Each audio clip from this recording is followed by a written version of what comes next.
भाषाको पाठ्यक्रममा आधारित सम्भावित महत्त्वपूर्ण प्रश्नहरू। प्रश्न नम्बर 1, शिक्षा ऐन 2028 संशोधन सहित अनुसार विशेष शिक्षा भन्नाले के बुझिन्छ? यसको सही उत्तर घ, दृष्टिविहीन, बहिरा, अटिजन, बौद्धिक अपाङ्गता, सुस्त श्रवण वा अति अशक्त शारीरिक अपाङ्गता भएका बालबालिकालाई छुट्टै समूहमा राखी विशेष प्रकार र निश्चित माध्यमबाट दिने शिक्षा।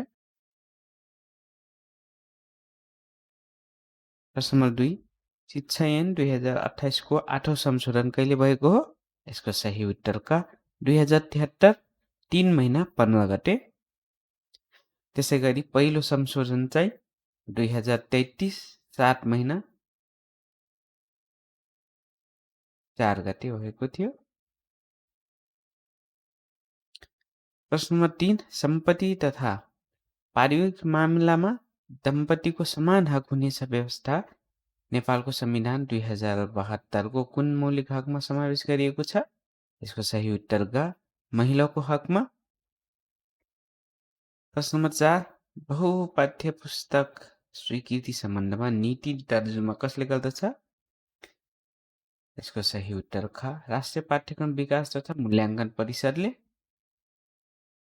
प्रश्न नम्बर 5, राष्ट्रिय पाठ्यक्रम प्रणाली 2076 परम्परागत समूहमा कुन पर्दछ?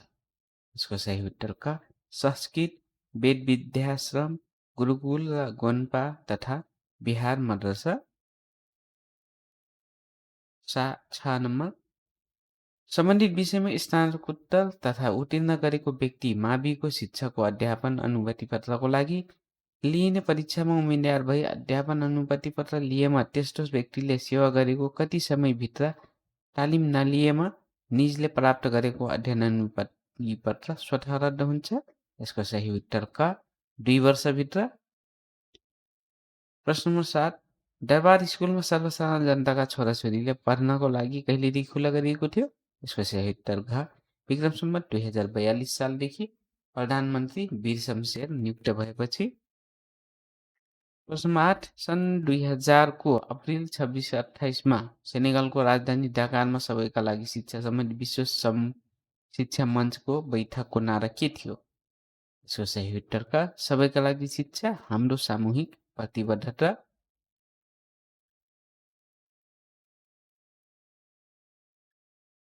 अर्थ विधेयक हो भनी कसले प्रमाणित गर्नुपर्दछ?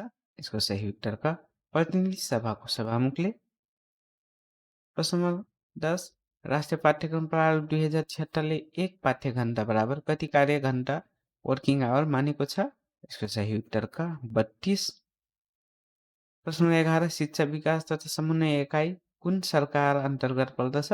यसको सही उत्तर घ, सङ्घीय सरकार। शिक्षा विकास तथा समन्वय एकाइहरू 77 वटा रहेका छन् प्रत्येक जिल्लामा। प्रश्न नम्बर 12, नेपाललाई साक्षर घोषणा गर्न साक्षर नेपाल 2076 कार्यक्रम अन्तर्गत 2076 सम्ममा कतिवटा जिल्ला साक्षर घोषणा भएका छन्? यसको सही उत्तर क, 53 वटा। प्रश्न नम्बर 13, बिहे हुनुभन्दा पहिले सानै उमेरमा बेल विवाह यही गर्ने परम्परा कुन जातिमा रहेको छ? यसको सही उत्तर क, नेवार जातिमा। प्रश्न नम्बर 14, राष्ट्रिय पाठ्यक्रम प्रारूप 2076 ले कक्षा 1 देखि 3 को गणित विषयले कुल पाठ्यको कति भार छुट्याएको पाठ्यांशको कति भार छुट्याएको छ? यसको सही उत्तर क, 4। प्रश्न नम्बर 15, राष्ट्रिय शिक्षा पद्धतिको योजना अनुसार माध्यमिक विद्यालयका प्रकार अन्तर्गत व्यावसायिक माध्यमिक विद्यालयमा कति प्रतिशत व्यावसायिक शिक्षा सिकाइने कुरा उल्लेख गरिएको छ? यसको सही उत्तर क, 30 देखि 40%। प्रश्न नम्बर 16, राष्ट्रिय शिक्षा आयोगको प्रतिवेदन 2049 ले अनौपचारिक शिक्षाका कति तह रहने सुझाव दिएको थियो? यसको सही उत्तर ख, 3 तह। अनौपचारिक शिक्षाका 3 तहमा आधारभूत तह, मध्यम स्तरीय तथा र उच्च स्तरीय तह। प्रश्न नम्बर 17, राष्ट्रिय शिक्षा आयोगको प्रतिवेदन 2049 ले विद्यालय स्तरको सङ्गठनले कति तहगत आधारमा वर्गीकरण गरेको छ? यसको सही उत्तर क, 2।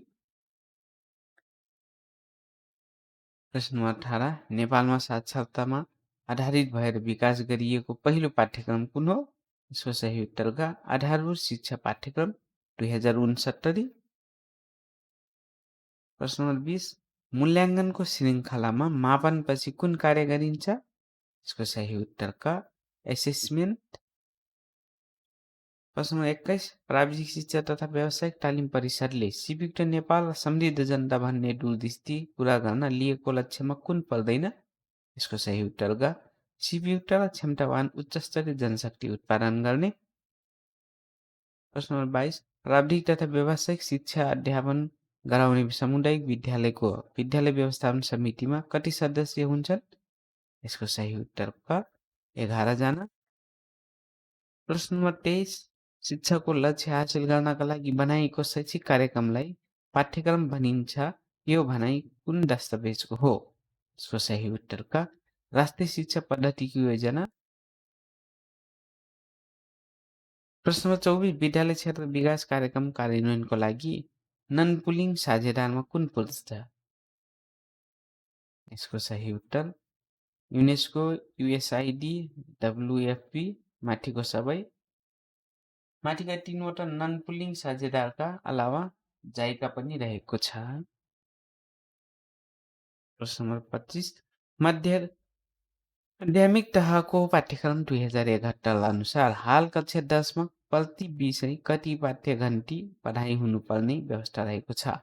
यसको सही उत्तर क 170। राष्ट्रिय पाठ्यक्रम प्रणाली 2076 अनुसार कक्षा 9 र 10 मा साप्ताहिक पाठ्य घण्टा चाहिँ 32 कायम गरिएको छ। प्रश्न नम्बर 25 रोजगारीका लागि सिप परियोजना परीक्षण भएको जिल्ला कुन हो? यसको सही उत्तर घ कपिलवस्तु। रोजगारीका लागि सिप परियोजना परीक्षण गरेका जिल्लाहरूमा दार्चुला, अछाम, हुम्ला, कपिलवस्तु र धनुषा रहेका छन्। 5 जिल्ला। प्रश्न नम्बर 28 स्तरीकृत परीक्षा स्ट्यान्डर्डाइज टेस्ट केसँग सम्बन्धित रहेको छ? यसको सही उत्तर क बाह्य परीक्षा छ। प्रश्न नम्बर 29 शिक्षा सम्बन्धी इन्चोङ घोषणाले जोड दिएको पक्ष कुन हो? 12 वर्ष प्राथमिक तथा माध्यमिक शिक्षा पहुँच विस्तार गर्ने, जसमा 9 वर्षको शिक्षा अनिवार्य गर्ने। 12 वर्ष विद्यालय शिक्षा सार्वजनिक लगानी सहित निशुल्क गर्ने। 1 वर्ष अनिवार्य र निशुल्क पूर्व प्राथमिक शिक्षाको सुनिश्चित गर्ने। यसको सही उत्तर घ माथिको सबै। प्रश्न नम्बर 30 सुपरिवेक्षणको धारणाको विकास कुन देशबाट सुरु भएको हो? यसको सही उत्तर क अमेरिका।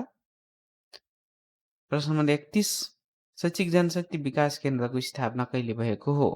यसको सही उत्तर ग विक्रम सम्वत 2050 साउन 1 गते। प्रश्न नम्बर 32 प्राविधिक शिक्षा तथा व्यावसायिक तालिम परिषद अन्तर्गत अर्ध स्वायत्त निकायमा कुन पर्दैन? यसको सही उत्तर घ स्थल निर्धारण तथा सम्बन्धन महाशाखा। परिषद अन्तर्गत हाल 9वटा महाशाखा र 3वटा अर्ध स्वायत्त निकायहरू रहेका छन्।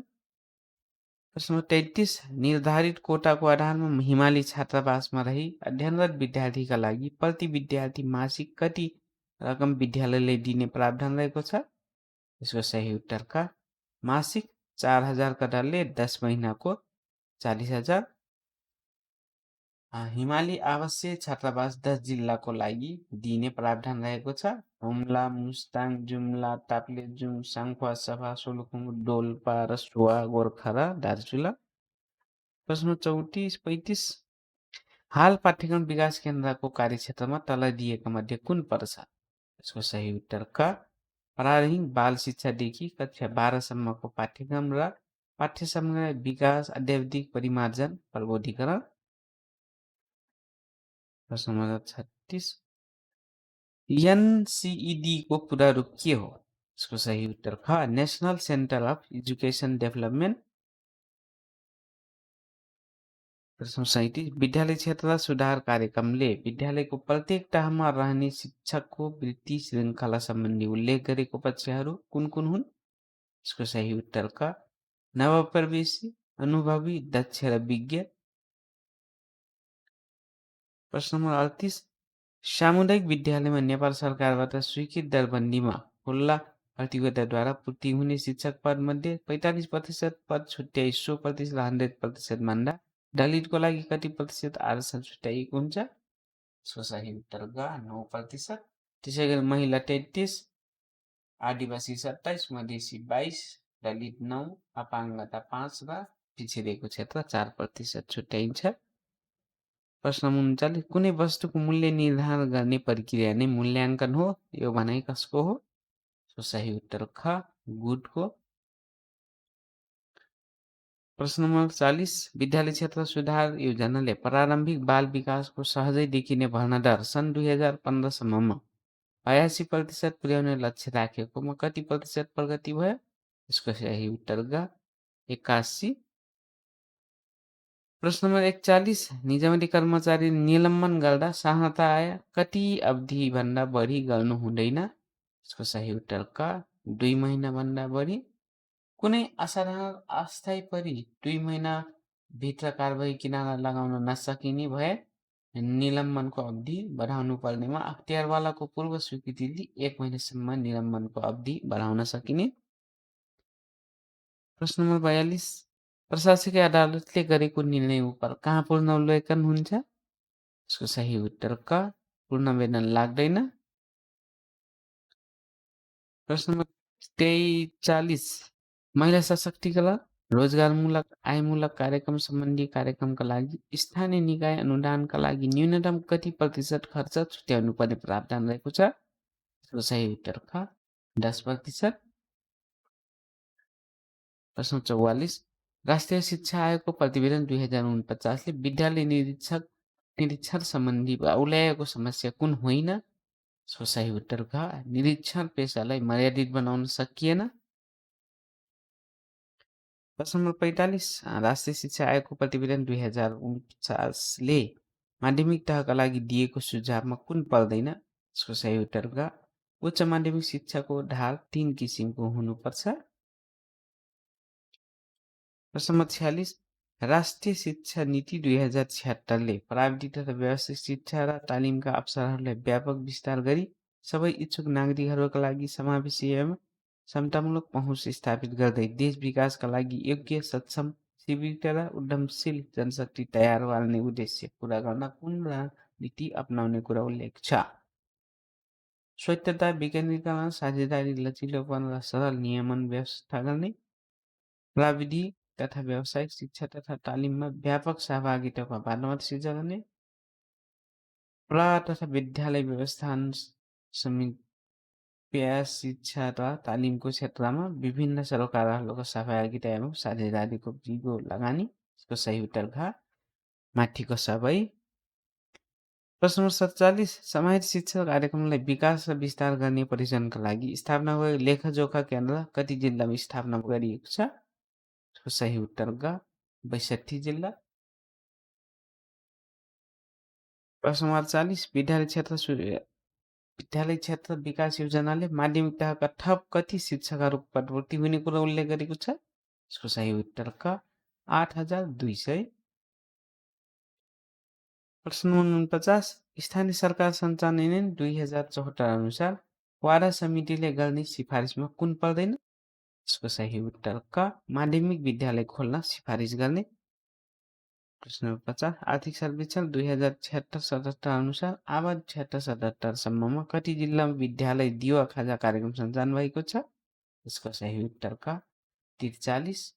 उक्त सर्वेक्षण अनुसार अब 2076-77 सम्म विद्यालय दिवा खाजा कार्यक्रमबाट 22,29,323 विद्यार्थी लाभान्वित भएको भनेको छ। भिडियो कस्तो लाग्यो मन परेमा लाइक गर्नु र हालसम्म यस च्यानल सब्स्क्राइब गर्नुभएको छैन भने सब्स्क्राइब गर्नुहोला र छेउमा रहेको बेल आइकन दबाएर अल नोटिफिकेसन अन गर्नुहोला। त्यसले हाम्रो नयाँ भिडियो आएको तपाईँलाई जानकारी गराउँछ।